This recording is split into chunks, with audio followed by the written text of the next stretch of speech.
Sobat JKN, balik lagi ke podcast Ngojek Ngobrolin program JKN. Saya Indah Fajarwati dari BPJS Kesehatan Cabang Bandung, bagian mutu layanan Vaskes. Hari ini kita sedang ada di salah satu mitra BPJS Kesehatan, fasilitas kesehatan tingkat pertama, yaitu Puskesmas Garuda. Telah hadir di tengah-tengah kita dokter yang cantik ini, yaitu Dr. Intan Anissa Fatmawati. Beliau adalah pimpinan UPTD Puskesmas Garuda. Oke, baik, sebelumnya kita sapa terlebih dahulu ya pemirsa atau Sobat JKN. Halo Dok Intan, selamat pagi Dok. Pagi Bu Indah. Apa kabar Dok? Baik, sehat. Oke, siap. Izin Dok, kita mungkin ada sedikit ngobrol nanti terkait layanan atau alur di Puskesmas Garuda ya Dok ya. Baik, mungkin seperti kata pepatah, tak kenal maka tak sayang. Mungkin kita beri kesempatan dulu kepada Dokter Intan Anissa. Mungkin lebih enak kita sapa Dok Intan ya Dok ya? Ya, oke, biar lebih akrab gitu ya. Baik, kita kasih kesempatan ke Dokter Intan untuk menyampaikan perkenalannya. Mangga Dok, dipersilakan. Terima kasih. Halo, selamat pagi Sobat JKN. Saya Dr. Intan Anissa Fatmawati. Saat ini saya sebagai dokter ahli madya di Dinas Kesehatan diberikan amanah untuk menjadi PLT Kepala Puskesmas Garuda per bulan Juni 2024 sampai hari ini. Betul. Siap. Betul. Kemudian boleh disampaikan Dok profil singkat dari Puskesmas Garuda sendiri seperti apa Dok? Oke. Jadi Puskesmas Garuda ini merupakan salah satu puskesmas mampu ponet yang ada di Kota Bandung, di mana kami bertanggung jawab atas wilayah kerja ya. Ada 4 kelurahan yang menjadi tanggung jawab kami dengan jumlah penduduknya kurang lebih sebanyak 66.398 jiwa. Nah, kemudian untuk terkait JKN, kita juga punya peserta JKN yang terdaftar di puskesmas ini sebanyak 46.665 orang. Tetapi ini juga sebagian bukan warga wilayah kerja kami, Bu Indah.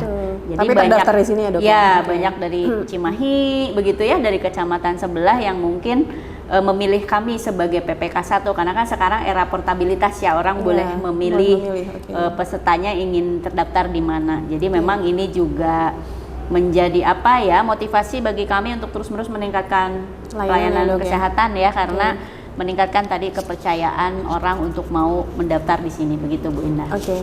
Melihat juga karena daerah perbatasan mungkin ya Dok. Betul. Ya. Tentunya tadi ya mereka memilih karena mungkin lebih nyaman ya Dok di sini. Mudah-mudahan seperti itu ya Dok. Mudah-mudahan itu alasannya. Kemudian boleh disampaikan Dok ke Sobat JKN, pelayanan apa saja sih Dok yang terdapat di Puskesmas Garuda ini sendiri gitu Dok? Oke. Puskesmas Garuda ini per September kami sudah mengimplementasikan yang disebutkan integrasi layanan primer, di mana pelayanan yang diberikan itu melakukan pendekatan sesuai siklus hidup, berbasis siklus hidup. Jadi kita ada klaster-klaster Bu Indah. Nah, untuk pelayanan itu ada di klaster, terutama di klaster 2 dan klaster 3. Klaster 2 itu untuk kesehatan ibu dan anak. Klaster 3 itu untuk usia dewasa dan lansia. Sedangkan klaster-klaster lainnya klaster penunjang ya. Di klaster 1 itu manajemen, di klaster 4 itu adalah pengendalian penyakit menular, dan di lintas klaster adalah berbagai layanan. Kita punya laboratorium, farmasi, begitu, dan juga gigi dan mulut ya. Ini yang paling banyak menjadi primadona peserta JKN itu pelayanan kesehatan gigi dan mulut. Kemudian juga Puskesmas Garuda ini kami sudah terstandarisasi dari Kementerian Pemberdayaan Perempuan Anak sebagai puskesmas ramah anak ya. Ya, puskesmas dengan ramah anak. Dan tentunya tadi juga kita melayani 7 hari dalam seminggu, 1 kali 24 jam untuk pelayanan persalinan. Siap. Nah, tadi disebutkan pelayanan persalinan itu di klaster 2 ya Dok ya. Baik. Nah, boleh disampaikan nggak Dok supaya nanti Sobat JKN ini lebih memahami lagi terkait layanan pemeriksaan kehamilan itu, prosedurnya boleh disampaikan Dok tadi seperti apa Dok? Oke. Untuk peserta JKN ya, khususnya ketika datang ke puskesmas kami, baik itu peserta yang terdaftar di kami ataupun JKN-nya terdaftar di PPK lain, itu kita tetap melayani. Jadi untuk pemeriksaan kehamilan itu ada yang disebut istilah K6. Jadi seorang ibu hamil dalam fase kehamilannya itu berkunjung kontak dengan tenaga kesehatan kami itu minimal 6 kali. 6 kali. Okay. 1 kali di trimester 1, 2 kali di trimester 2, dan 3 kali di trimester 3, Okay. di mana di dalamnya juga harus ada kontak minimal 2 kali dengan dokter kami, termasuk untuk pemeriksaan USG. Jadi pada saat datang cukup bawa KTP atau kartu BPJS-nya dan juga buku KIA begitu. Nanti itu akan dilayani oleh bidan kami. Oke, siap. Nah, tadi dokter sampaikan ya untuk pelayanan persalinan salah satunya adalah pemeriksaan USG. Nah, ini mungkin hal yang baru juga ya buat sobat JKN. Untuk pelayanan USG itu bisa dilayani USG itu apa saja sih yang prosedurnya seperti apa gitu, Dok? Ya. Jadi untuk pelayanan USG, setiap ibu hamil itu berhak atas pemeriksaan USG sebanyak 2 kali. Yaitu di trimester 1 dan di trimester 3 ya, selama kehamilannya. Sama tadi cukup bawa KTP atau BPJS-nya sama buku KIA. Nah, kebetulan di Puskesmas Garuda kami kemarin sedang ada penataan masalah teknis dan sebagainya. Kita alhamdulillah di bulan kemarin tuh sudah punya 3 dokter umum terlatih USG. Kita juga punya 2 alat USG. Tapi kemarin kita melakukan pembenahan nih kebetulan untuk peningkatan pelayanan juga ya kepada masyarakat. Sehingga mungkin insya Allah di awal tahun 2025 kita akan mulai lebih menggencarkan lagi pelayanan USG. USG ya, Dok. Jadi untuk ibu hamil yang ingin melaksanakan pemeriksaan USG bisa datang ya, Dok ya untuk. Nah, mungkin kata kuncinya tadi sobat JKN dipastikan kartu BPJS-nya aktif gitu ya. Karena untuk pelayanan persalinan sendiri tidak terikat pada peserta terdaftar. Seperti yang disampaikan Dokter Intan tadi bahwa peserta di luar yang terdaftar Puskesmas Garuda pun bisa tetap mengakses layanan persalinan. Betul. Nah, tadi juga disebutkan di klaster 2 itu ibu dan anak yaitu meliputi USG dan persalinan ya, Doknya. Dari tadi yang tadi sudah disebutkan USG. Nah, selanjutnya sekarang pelayanan persalinan nih, Dok. Gitu ya. Untuk pelayanan persalinan prosedurnya seperti apa, Dok, yang bisa dilayani di Puskesmas Garuda sendiri? Untuk persalinan kami tentunya melayani pasien umum dan pasien peserta JKN. Tadi syaratnya aktif peserta JKN dan tidak melihat dia terdaftar di PPK mana. Artinya semua orang selama dia peserta JKN ingin bersalin bisa kami layani di sini begitu.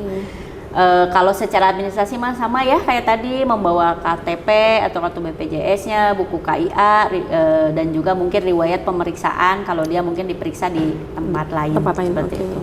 Siap. Nah, untuk pendaftaran kepesertaan bayi baru lahir di Puskesmas Garuda sendiri sudah diakomodir ya, Dok ya oleh tim di Puskesmas Garuda ya, Dok ya? Ya, jadi pada saat seorang ibu bersalin, kemudian lahir bayi, kita akan cek dulu di SIPP ya. Dia kepesertaannya apakah BPJS-nya APBN, APBD atau BPJS Mandiri. Jenis kepesertaannya. Jenis kepesertaannya apa? Kalau dia Mandiri ataupun BPJS-nya yang APBN, itu bisa kita otomatis daftarkan di SIPP. Tapi kalau BPJS-nya APBD, itu biasanya di puskesmas kami kita akan daftarkan dia ke UHC. Ke UHC gitu. Jadi dengan catatan ya si pesertanya itu statusnya bukan anak. Karena kalau anak nih agak repot ya untuk mendaftarkan. Jadi biasanya kita akan himbau dia dulu untuk urus dulu kartu keluarga dan sebagainya. Nah, yang sering terjadi adalah ketika pasien datang ke sini tuh riwayat ANC-nya bukan di kami ya. Kalau dia periksa di kami mungkin dari awal kita udah cek kartu keluarga apa-apanya udah kita cek. Nah, yang sering kali kan datangnya dari luar. Nah, ini juga ya memang menjadi tantangan ya untuk teman-teman bidan untuk terus mengedukasi masyarakat terkait administrasi itu. Ya, jadi datang ke sini tuh pada saat mau menjelang persalinan ya, Dok, udah bukaan berapa baru datang. Baik, tapi yang jelas untuk secara administrasi sudah dibantu oleh tim dari Puskesmas Garuda, Dok ya? Ada timnya yang mengurus itu. Siap. Kemudian boleh disampaikan, Dok, upaya apa saja dari Puskesmas Garuda sendiri untuk menjaga keberlangsungan program JKN? Ya, ada beberapa upaya yang kita lakukan baik secara internal kami dalam peningkatan mutu pelayanan. Salah satunya kan kita udah terakreditasi paripurna begitu. Ya, alhamdulillah ya, Dok ya. Alhamdulillah. Kemudian kita juga berupaya terus-menerus mengedukasi masyarakat, Bu Indah, karena kadang-kadang masyarakat itu menggunakan kartu JKN tuh datang ke sini teh hanya mau minta rujukan, ya kan? Karena merasa saya punya JKN, saya ingin ke rumah sakit, dan kata rumah sakit harus lewat puskesmas, begitu ya.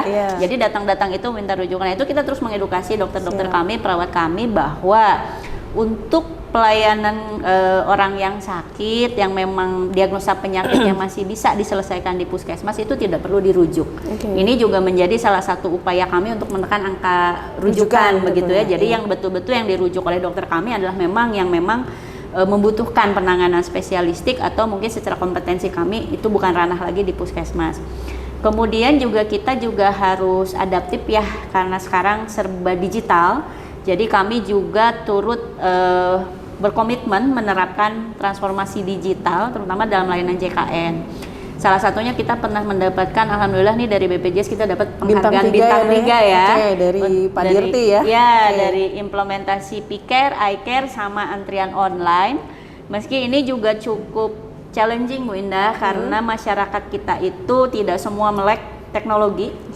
Jadi kalau disuruh daftar H-1 lewat mobil JKN tuh kadang-kadang drama-drama juga ya gitu. Tapi kita akan terus mengedukasi masyarakat, karena kan kalau pakai antrian online orang lebih enak ya, nggak usah dari pagi nunggu di puskesmas, dia udah bisa estimasi, oh saya dapat nomor urut sekian, berarti saya datang jam berapa gitu ya. Nah, itu ada kepastian. Ada kepastian dan kita juga tidak pusing melihat orang mungkin numpuk-numpuk. Nah, kemudian juga kita terus-menerus mengedukasi masyarakat, terutama yang belum menjadi peserta dan dia menderita penyakit kronis misalnya, untuk mau mendaftar jaminan ya, mempunyai jaminan kesehatan begitu. Mungkin seperti itu, dan yang terutama tentunya mutu pelayanan akan terus kita tingkatkan. Siap. Nah, mungkin tadi salah satu yang sudah disampaikan di atas tadi ya Dok ya, salah satu usaha untuk upaya untuk menekan angka rujukan tadi ya, pemeriksaan USG yang dilakukan di Puskesmas Garuda sendiri, supaya tadi satu pasiennya selama masih bisa dilayani di FKTP atau di Puskesmas Garuda tidak perlu dirujuk.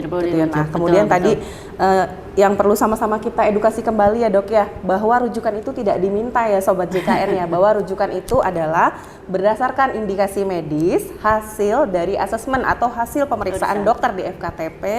Apabila memang perlu dirujuk maka akan dirujuk gitu ya. Jadi tidak diminta gitu ya untuk highlightnya mungkin seperti itu ya Dok ya, untuk rujukan. Itu yang bersama-sama kita terus edukasi bersama ya Dok ya. Nah, mungkin sebagai informasi tambahan Sobat JKN, bahwa Puskesmas Garuda juga sudah memperoleh penghargaan Transformasi Digital Award tahun 2023 sebagai kategori Puskesmas terbaik dalam pemanfaatan antrian online. Nah, mungkin boleh tepuk tangan dulu dong Dok. Siap. Yang terakhir nih Dok, ada pesan atau harapan dari Puskesmas Garuda sendiri untuk program JKN khususnya BPJS Kesehatan Cabang Bandung? Ya, mungkin saya mengikuti dari tahun 2014 ya, ketika pertama kali JKN ada. Memang ini kan jatuh bangun ya, luar biasa. Jatuh bangun kayak lagu dong Dok. Kayak BPJS sebagai penyedia pelayanan asuransi, dari kami juga sebagai pemberi pelayanan, memang ternyata membutuhkan waktu yang tidak sebentar untuk bisa memberikan edukasi masyarakat betapa pentingnya kita melakukan gotong royong ya, gotong royong dalam pembiayaan kesehatan. Karena nyatanya sudah banyak yang terbantu ya, kalau dulu orang harus jual sawah, jual mobil gitu kan untuk berobat, sekarang bisa di cover, dan itu tentu berkat gotong royong semua masyarakat. Nah, mungkin kalau harapan kami dari BPJS adalah dalam hal sosialisasi hak dan kewajiban peserta ya, kepada peserta ini mohon juga bantu untuk ditingkatkan, mengingat kepesertaan tentu ranahnya ada di BPJS. Jadi kadang-kadang pasien punya BPJS tuh tidak memahami sepenuhnya haknya, kewajibannya, prosedur seperti itu, sehingga kadang-kadang itu yang jadi agak sering jadi bukan ribut ya, ada miskomunikasi lah akhirnya dengan pemberi layanan. Nah, harapannya dari BPJS sosialisasi kepada peserta juga terus ditingkatkan begitu. Siap. Ya.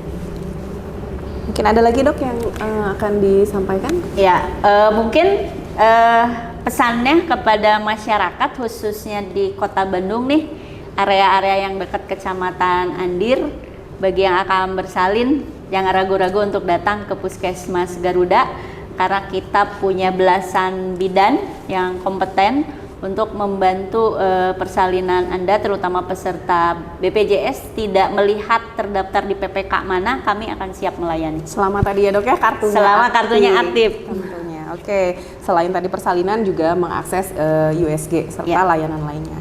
Baik, terima kasih Dokter Intan Anissa atas sama-sama, waktunya Bu sudah Indah. Oke, Sobat JKN, hari ini podcast kita di Puskesmas Garuda sudah selesai. Sampai ketemu di podcast Ngojek selanjutnya. Jangan lupa untuk like dan subscribe YouTube channel BPJS Kesehatan Cabang Bandung. Baik, untuk itu boleh kita sapa dulu dok. Selamat siang Sobat JKN. Terima kasih. Terima kasih banyak ya dok. Terima kasih.